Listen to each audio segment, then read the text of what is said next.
الرحیم. ہماری آج جو بحث چل رہی تھی ظہور میں وہ مطہرات کے سلسلے میں چل رہی تھی. ایک ہوتا ہے طاہر، ایک ہوتا ہے مطہر.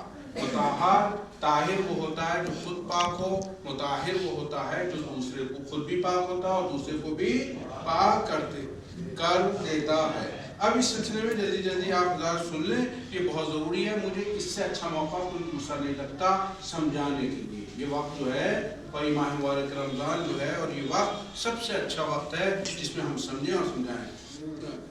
خدا رحمت کرے غلام عسکری صاحب اعلی اللہ مقامہ کے جن کی کاوشوں کے ذریعے سے آج گھر گھر تک ہمارے لیے مسائل آسان بن کر کے پہنچ گئے ہیں. خدا مند کے درجات کو بلند فرمائے. تو مطہرات کتنے ہیں؟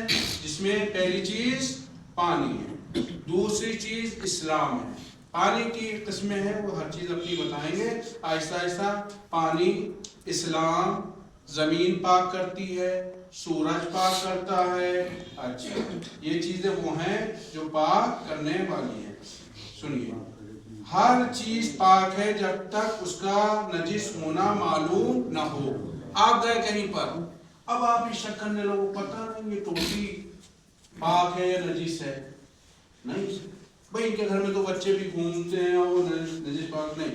اگر آپ کو علم ہے کہ یہ نجس ہے تو نجس ہے، اگر علم نہیں ہے تو نجس نہیں ہے. یہ پہلا قانون ہے. کوئی پاک چیز صرف اسی وقت نجس ہوگی جب کوئی نجس چیز اس سے مل جائے. پاک چیز تھی، اب ہم شک کرنے لگے خام خواہ کہ نجس ہوئی یا نہیں ہوئی. کہتے ہیں نہیں، جب تک اس سے کوئی نجس چیز نہیں ملی ہے تو وہ نجس نہیں ہو سکتی. اور دونوں میں سے کوئی ایک تر ہو، یعنی تر چیز کے ہی ذریعے سے کوئی دوسری چیز نجس ہوگی. اگر دونوں سوکھی چیزیں ہیں تو وہ نجس نہیں ہوں گی.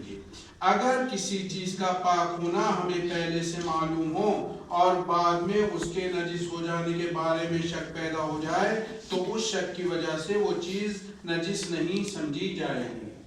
دیکھیے، شک ہو رہا ہمیں کہ چیز شک ہے، پتہ نہیں نجس ہوئی نہیں، اس کے لیے علم ضروری ہے ہمیں. یعنی علم کا مطلب یقین، علم کا مطلب یقین، کہ ہمیں یقین ضروری ہے کہ وہ چیز نجس ہوئی یا نہیں ہوئی، بلکہ پاکی سمجھی جائے گی. یعنی آپ کا وہ جو شک ہے وہ بیکار ہے، بلکہ وہ پاکی سمجھی جائے گی. اگر بجائے شک کے اس کی نجاست کا گمان بھی پیدا ہو جائے تب بھی محض گمان کی وجہ سے وہ چیز نجس نہ ہو. یعنی شک کا مرحلہ نیچے ہوتا ہے، گمان کا مرحلہ اوپر ہوتا ہے. ہمیں گمان بھی ہو رہا ہے کہ نجس ہو گئی ہوگی. نہیں، آپ گمان اپنے پاس رکھیے. علم ہونا چاہیے. اگر علم نہیں ہے تو وہ چیز پاک ہے. اور جب تک نجاست کا پورا یقین نہ ہو جائے پاک ہی رہے گی. نجاست معلوم کرنے کے 3 طریقے ہیں. بس بہت مختصر سا ہے، زیادہ نہیں ہے. نجاست معلوم کرنے کے 3 طریقے ہیں. پہلا طریقہ کیا ہے نجاست معلوم کرنے کا؟ ذاتی علم. انسان کو خود علم ہو جائے کہ یہ چیز کیا ہے، نجس ہے. یعنی ہم